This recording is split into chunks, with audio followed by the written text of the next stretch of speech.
बिस्मिल्लाहिर्रहमानिर्रहीम। अस्सलाम वालेकुम। मैं हूँ राशिद। आप देख रहे हैं मेरा यूट्यूब चैनल PK47 यानी कि पैराडाइज कश्मीर 47। तो नाजरीन, बात करेंगे आउटपास के मतलब के बारे में, जो कि आज ऐलान हुआ है कि कुछ मेरे दोस्त सवालात कर रहे हैं कि ये हमने सुना है कि ये आउटपास सिर्फ उन लोगों के लिए जिनके पासपोर्ट्स वीज़ा ख़त्म है और ब्लॉक नहीं है। तो मैं आप तमाम दोस्तों और भाइयों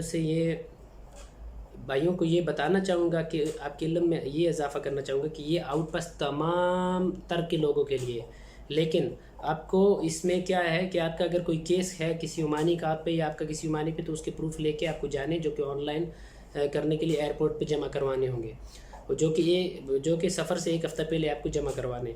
तो अभी मैं आपको वो नोटिफिकेशन पढ़ के सुनाता हूँ, जो नोटिफिकेशन आज महकमा लेबर जो है, मिनिस्ट्री ऑफ लेबर है जो, उसने जो जारी किया है। तो उसमें वो लिखते हैं, सुप्रीम कोर्ट के फैसलों पर अमल दरामद करते हुए कोरोना वायरस के फैलाव के नतीजे में होने वाली पेशरफ से निपटने के तरीक़ेकार की जांच करने का फैसला किया गया, और गैर मुल्की अफरादी क़ुव्वत को उनकी मदद करने के लिए जो लोग अपने मुल्क जाने के ख्वाह हैं, वजारत मेहनत ने ऐलान किया है कि अपने मुल्क को रवाना होने की इजाज़त आजरों और गैर मुल्की कारकुनों, गैर ओमानी अफरादी क़ुव्वत के वर्क परमिट से हासिल होने वाली तमाम फ़ीसों और जुर्मानों से इस्तिस्ना हासिल है, बशर्ते कि वो ओमान छोड़ना चाहे। इसके बाद उन्होंने लिखा है कि ये 15 नवंबर से 31 दिसंबर तक इस दौरानिया में आप लोग ये बिना कोई भी फ़ीस अदा किए जा सकते हैं।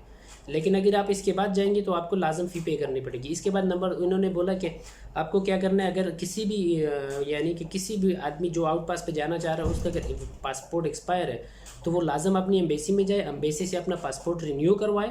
रिन्यू करवाने के बाद वो अपने पूरे डॉक्यूमेंट्स में से क्या क्या चाहिए, आपका पासपोर्ट चाहिए और जो वैलिड पासपोर्ट है, उन लोगों को के लिए वाज़ा किया कि जो लोग ब्लॉक नहीं है लेकिन जाना चाह रहे हैं, उनको ब्लॉक नहीं किया, पासपोर्ट उनके पास, उनके अरबाब के पास नहीं है। नंबर 2, वो लोग क्या करेंगे, अपना पासपोर्ट लेंगे, जाएंगे एयरपोर्ट पर। लेबर कोड का एक ऑफिस बनाया गया एयरपोर्ट पर, उस ऑफिस में से आप लोगों को पूरे पेपर उधर देने, वो लोग स्टैम्प करके आपको फिर एक पेपर देंगे जो कि आपको परमिशन लेटर होगा कि आप इस तारीख, इन दिनों के दरमियान आप यहाँ से सफ़र कर सकते हो। आपको लेके क्या जाना है, अपना टिकट लेके जाना है। टिकट लेने के बाद आपको क्या लेके जाना है, PRC, मतलब आपको अपना कोरोना टेस्ट करवा के वेलिड टाइम के अंदर उधर जाना है। आपको जाने के बाद आप उनको देंगे, वो तमाम चीज़ें ऑनलाइन करने के बाद आपको पूरी जो भी अमल करना है आपको वो बता देंगे। सही है।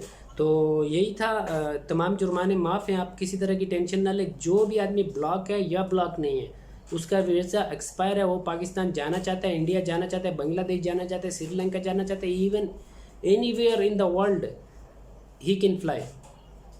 तो भाई यही था आज के लिए। मैंने सोचा, अभी मेरा एक दोस्त सलाला से मुझे मैसेज कर रहा था, उससे पहले मेरे दो दोस्तों ने इधर मुझे मैसेज किया कि भाई ये हम ये सुनते आ रहे हैं। तो मैंने सोचा कि मैं पूरा ये आपको ट्रांसलेशन करके बता देता हूँ। तो मैंने ट्रांसलेशन किया, लेकिन बहुत लंबा है, इसलिए मैंने आपको शॉर्टकट में बता दिया। तो अगर आपने मेरा चैनल सब्सक्राइब नहीं किया तो सब्सक्राइब कर लें, और अगर वीडियो अच्छी लगी तो लाइक कर दें, शेयर कर दिया करें, कमेंट्स कर दिया करें। अभी तक के लिए यही अपडेट्स थी। तो मिलते हैं कल नेक्स्ट वीडियो में। कल मैं एम्बेसी जा रहा हूँ, मैं आपको पूरी इन्फॉर्मेशन इंशाल्लाह कल मैं बता दूंगा। तो चाहूँगा इजाज़त, वीडियो बहुत लंबी होगी, इसके साथ ही दीजिए इजाज़त। और भूलना, लाइक करना और कमेंट्स करना और शेयर करना भूलना मत। तब तक के लिए चाहूँगा इजाज़त, अल्लाह ने के बाद।